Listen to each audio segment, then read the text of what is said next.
Welcome into Palmetto Sports Daily on this fine Monday, everybody. Caroline here alongside Julia, Teagan, and Kevin. Guys, opening weekend on the diamond for college baseball. Could not have asked for some better weather for the first part of the weekend in the upstate here, at least 60 degrees, sunny, just screaming baseball all around. Clemson baseball also really excited about opening weekend. They opened things up with a sweep 3-0 over Army West Point. Aside from the play on the field, just a really cool weekend all around. It was their Heroes weekend. Both of these schools, Army obviously, but Clemson too, have a very deep-rooted military history, and Clemson was paying some homage to Army as well and veterans, something that this program does really well and has done for the entire tenure of Eric Bakic's time being there.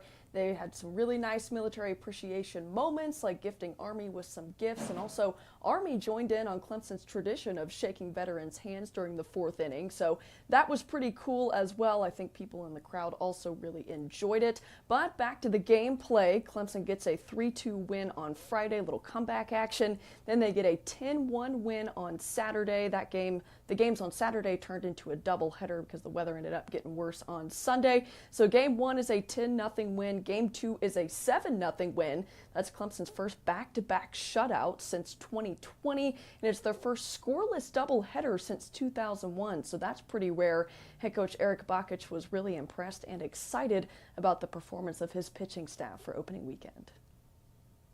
Testament to our pitching staff. Pitched just an awesome weekend. It's hard to sweep a doubleheader, sweep a team, but to get back-to-back shutouts in a doubleheader. The legendary Brian Hennessy, #1 ranked SID in the country, said it hasn't happened since 2001. So just to show you how rare it is, especially against a good team, a regional team. They'll be in the postseason again this year, I know it. That's a tough group of kids, well coached, very fundamentally sound, and play hard. And so to get that type of pitching performance all weekend, but today especially with putting zeros up, was huge. So it was 6 scoreless innings for starting pitcher Michael Sharman in that first game on Saturday. Then in a bullpen game, a handful of guys combined for the shutout. The second game of that doubleheader on Saturday afternoon as well. Clemson back in action tomorrow, hosting Charlotte. But Teagan, Tigers not the only team to get a shutout this weekend, right? No, the Shawns had a very good weekend at home, opening the year against Fairfield. 3 wins. They had to play a doubleheader on Saturday because of the incoming weather on Sunday, but it worked out in their favor. Looking at day 2 of the weekend, Coastal came out on top in that first game, 5-1. They struck early. They never trailed after that. Of course, they had a big crowd all weekend long, including a record-breaking opening day crowd. Of course, Cam Fluke pitched that first game, the preseason pitcher of the year for the Sun Belt for D1 baseball, a couple of other outlets as well. Blagan Pato was a big weapon for Coastal this weekend, putting the Shawns on the board with a 2-run home run to left field, and then later in the inning, Dean Mijos connected on a 2-run homer in that first game of day 2. So the Shawns with a very exciting opening weekend, and actually, Kevin, they face the College of Charleston next. That's going to be tomorrow at 4 o'clock. So Coastal looking to continue this year off on the right foot. They're 6th ranked in that D1 baseball poll. So really high expectations for them this weekend. How about the Gamecocks, Julia? Well, not a perfect weekend for South Carolina. They go 2-1 to start the season. And, there's been a lot of questions around this program coming into this year. Obviously, year 1 under Paul Maneri was not what anybody wanted it to be. They lost almost 30 games last season. So you go into this season a little bit hesitant, wondering what they've been able to string together. And, day 1, they had to play a doubleheader on Friday as well. And they got 2 wins, 5-2 in game 1, 6-5 in game 2. They got a nice walk-off home run to win that one. So you're off to a good start there. But then Saturday, they just couldn't get anything going. It was a 3-2 loss. That's their first loss of the season. The offense just kind of struggling all weekend long across the board. They batted .255 on the weekend, 24 hits and 94 at-bats. But one of the big things that, we talked about a lot last season, runners in scoring position. 4 of 30 for the weekend, 0 of 7 on Saturday. So, of course, one of the biggest problems from 2025, already an issue in 2026. And to add on top of that, Coach Maneri said the guys were just tired on Saturday. Well, it wasn't really today, David, just with runners in scoring position. We just didn't swing the bats good at all today. It's just, it's hard to understand, really. I expected a lot more. I told you yesterday, I thought we'd come out and really explode today. I knew the guys were tired from yesterday. It was a long day, 18 innings. It was, we had a lot of guys whose legs were cramping and so forth. So we decided not even to take batting practice on the field and just do it exclusively in the batting cages to try to let their bodies heal a little bit. But obviously, I didn't have them ready to play today. So for as much as they've kind of teased this explosive offense that South Carolina is supposed to have this season, can't say we've really seen that in the first 3 games. Kevin, just how we feeling about this? It just seems like Paul Maneri says things every now and then that just blow me away. Like, how do you say that on the second day of the season that the guys are tired? These are 18 to 22-year-old baseball players. These are athletes. They should be the cream of the crop. And they're tired after playing 2 games in a day. These kids, and when they're 15 and they're in travel ball, they play 3 games a day for the course of 3 days. When they go away on these trips, there is no reason. Even if they are tired, why would you come out and say that?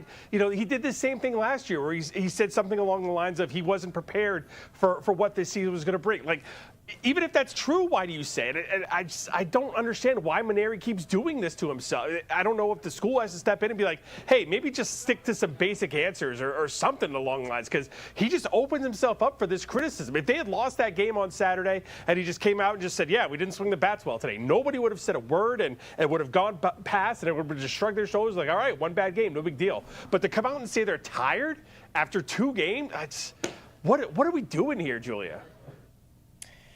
Not really sure, but I guess we'll find out as we get further into the season. I mean, obviously a very early sample size, but a lot of games still to be played and plenty of games that happened this past weekend down in low country, Kevin.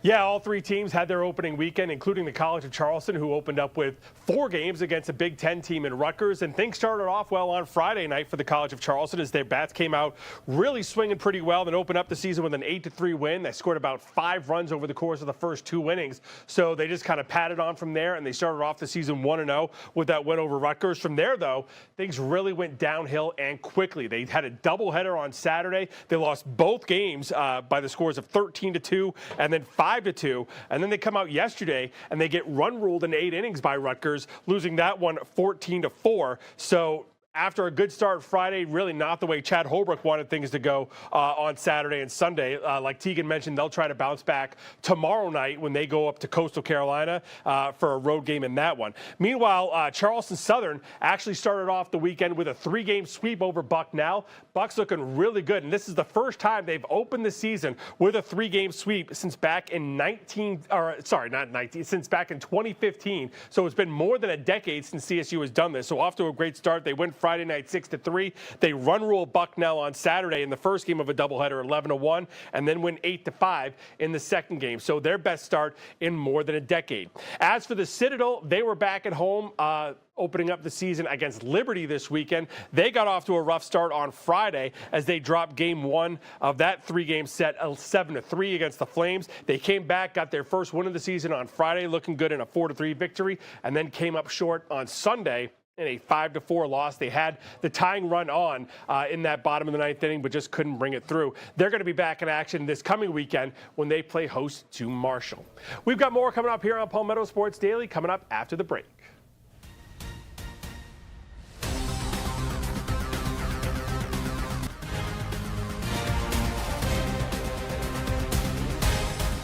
Welcome back to Palmetto Sports Daily. Congratulations are in order for head coach Dawn Staley, who notched her 500th career win at South Carolina on Saturday at LSU. The Gamecocks took down the Tigers 79-72 in quite the nail-biter for this matchup. I mean, this is the 18th straight win over LSU now. But this is always a really highly contested rivalry, and it's obviously a game that LSU always wants to win, has not been successful at winning. But once again, you see the fight that this South Carolina team has when they don't have all of their players available. They were down Adele and Maddie. They once again had to kind of reconfigure how they were going to play this game, but they found a way to win, and really impressive performances from Tessa Johnson and Raven Johnson. Tessa had 21 points, Raven 19 points. Kind of want to just give her whole stat line: 19 points, 7 rebounds, 6 assists, 4 steals in 36 minutes. So obviously those guards having to play a lot because they were down Maddie, but once again found a way, and now they stand really alone at the top of the standings. They're 25-2, 11-1 in the SEC. They have a game-and-a-half lead over the next team in the standings. That is, of course, Vanderbilt, but South Carolina has wins over Vandy, Texas, Tennessee, and now LSU. So just really impressive, and that's the kind of thing you want to see from them as we're getting into the back half of February and trending toward March. But here's what Don had to say about the Johnsons and their performance. They're built for it, and maybe if they could have gotten a couple of other blows throughout the second half, they might have had enough energy to make some more plays down the stretch. But they were exhausted, but they got us over the mountaintop. Over the mountaintop, and of course they're just proving time and time again that they will win with whoever they have on the floor. So guys, just want to ask you about this. Obviously a really impressive accomplishment for Dawn Staley, but how does this really cater towards what South Carolina can do as we trend toward March Madness, Kevin? Well, it shows that they're an elite team, and we've known that all along, and they should be one of the 2 or 3 best teams in the country as we hit into the tournament. The thing I was really impressed at is I can't think of a rivalry where both teams are elite, and despite another win over LSU, this is a top 6 or 7 team in the country. But to have won 18 in a row, like you said, I can't think of a rivalry where both teams are this good, that one team has just dominated it so consistently for the better part of a decade now, almost a full decade that they haven't lost to LSU. So that's really impressive. The thing that's going to stick out to me about this game is all the memes we've got from Kim Mulkey just screaming and yelling on the side of the court, especially the one during the timeout where she's screaming and yelling, who's going to guard Tessa? Who can guard Tessa? Nobody can guard Tessa on this night, Caroline. Yeah, nobody could guard Tessa. I think that was one of the biggest takeaways from this game. She was just electrifying from three-point land out there. But I just think it's so funny on the rivalry note I know it's a rivalry. I know it's spirited. Obviously, there's a lot of energy behind the meeting between these two, right? But it's just funny to call it a rival when South Carolina's won 18 of their last meetings. I mean, that is an insane stat. It's not like they've won 3 of the last 18. They've won 18 in a row. So definitely a lot of energy. You could feel it on the broadcast just watching it going through. I was having such a good time cutting my highlights from this game. I was like, can I just run the whole game in my sportscast on Sunday? So that was it was definitely fun to watch. So good one there. Another good one in Syracuse between Clemson women's hoops and Syracuse. The Tigers, though, end up falling in a nail-biter 68-64. Syracuse is a good basketball team. They're up towards the top of the ACC and one of those top 3 spots for women's hoops right now. Mia Moore for Clemson was coming off back-to-back games with a career high in points. She put up 30 and then 31, broke her own career high. She finished with 17, so did Taylor Johnson-Matthews. Just a lot of effort there, but it came down to the final 13 seconds. Tamira Hines was trying to go for a layup, hit the rim, didn't go in. That was a chance to tie it up, and then Syracuse ended up icing things with free throws, making it a 4-point game in the final few seconds there. But head coach Sean Poppy after the game just talked about that being one of the biggest things in this win, just not being able to hit simple shots like that, and also Clemson's inability to box out being 2 big takeaways from the reasons that they lost this game, also getting beat on the offensive boards as well. So that loss will drop Clemson to 9-6 in ACC play. But as we know by Clemson standards, 9 conference wins, that's a big deal. They haven't had more than 8 in a season since the 2018-2019 season, but they're going to need a push here towards the end of February to get where they want to be, and that is having a bid to the NCAA tournament. Only 3 more games on the schedule, starting with number 11 Duke. That game's coming up on Sunday. But Teagan, We got more hoops. Tell us about it. Oh, yeah, we definitely do. Coastal Carolina facing the best team in the Sun Belt over the weekend, Georgia Southern. And for the first half of it, it really looked like Coastal was able to keep up. They outscored the Eagles 18-17 in that first quarter, and then they were only down by 1 at halftime. But then something that's happened a few times this season, Chants come out of the locker room and just really struggle in that third quarter. They were outscored 20-9 in that third quarter, and after that, there was really no coming back for Coastal. They just struggled to get a hold of their offense throughout that. Tessa Grady, though, leading the team in points. She had 14. Kristen Williams, one of the three-point shooter leaders in the country, she was right behind her with 12. So Coastal still struggling in conference play. They're going to look to bounce back when they face App State, and it's an early tip-off for this one. They're playing App State at 11 a.m. on Wednesday. So hopefully they can wake up, have some energy, not have that third quarter down that they've had a couple of times this year. So tip-off for that one, again, 11 a.m. We have more coming up on Palmetto Sports Daily, and we'll be right back.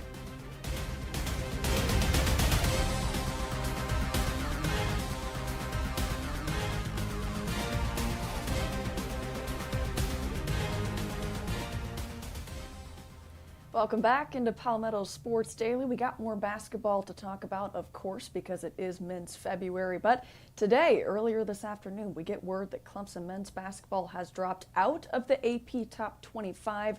The Tigers were sitting at number 20 coming into the week, but back-to-back losses, a 10-point loss at home to Virginia Tech earlier in the week, and then a 13-point loss on the road at Duke ends up pushing the Tigers all the way out. They did get the most votes out of any team not in the top 25 with 55, so they're kind of at that unofficial 26 mark, but nevertheless still out of the top 25. Losing back-to-back games, something the Tigers have not done since early December when they lost to Alabama and BYU.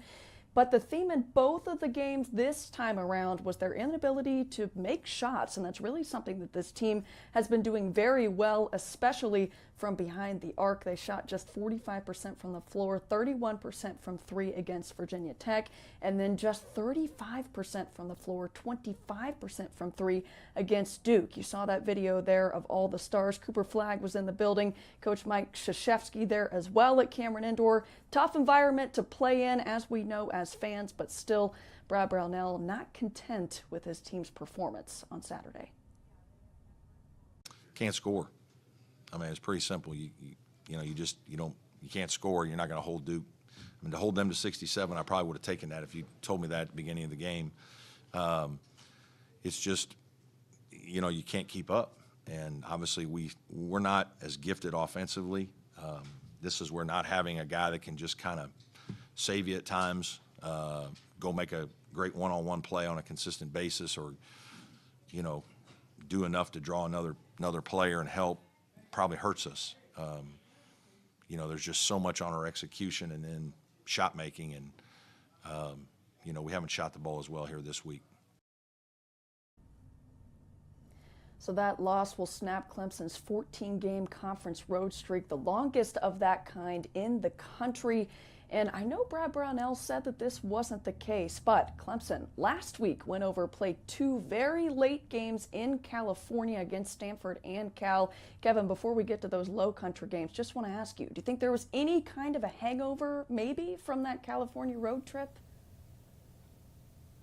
Well, it's hard to argue that there wasn't, because they lost both games. I had said last week I was more worried about that first game of the week, the Virginia Tech game, being more of a trap game going into the Duke game, and it turned out that was true also, and then they just don't perform well against Duke. I think once they get to the Duke game, the fact that they were on national TV and a game that pretty much the whole country was watching at that time, an early tip-off on Saturday, and everyone paying attention, and it had been a week since they got back from the West Coast at that point, that those cobwebs should have been shaken off by then. So I don't want to blame the West Coast trip on that, but I mean, we're going to see if they bounce back this week, and if it's a curse of a West Coast trip that the Tigers are on going forward here in the middle of February.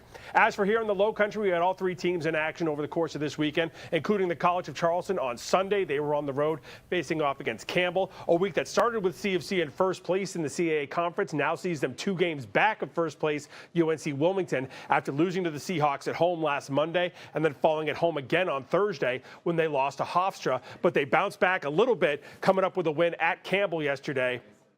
This is that game from Thursday night when they lost against Hofstra. One big important note for CFC, that was Connor Hickman you saw on the bench. He actually lost his court case against the NCAA, had a temporary injunction that was filed during the course of the early part of this season that was allowing him to play. That injunction was called off last week, so now he is ineligible to play for the remainder of this season. They're going to go back to court hopefully at some point this week and see if they can get a reconsideration on that, but it's not looking good that Hickman's going to be playing for CFC again this season. As for Charleston Southern, they were suffering a loss on the road at Radford on Saturday. The Bucks had just broken an 8-game losing streak with a win at home on Thursday. They've now lost 9 of their last 10. And the Citadel, after they've been playing pretty well this weekend, or the past week before this, the Cid at home on Saturday, they fall to Mercer. Tough one against the Bears as they lose that one 70-54. We're going to be right back to wrap up this edition of Palmetto Sports Daily right after this.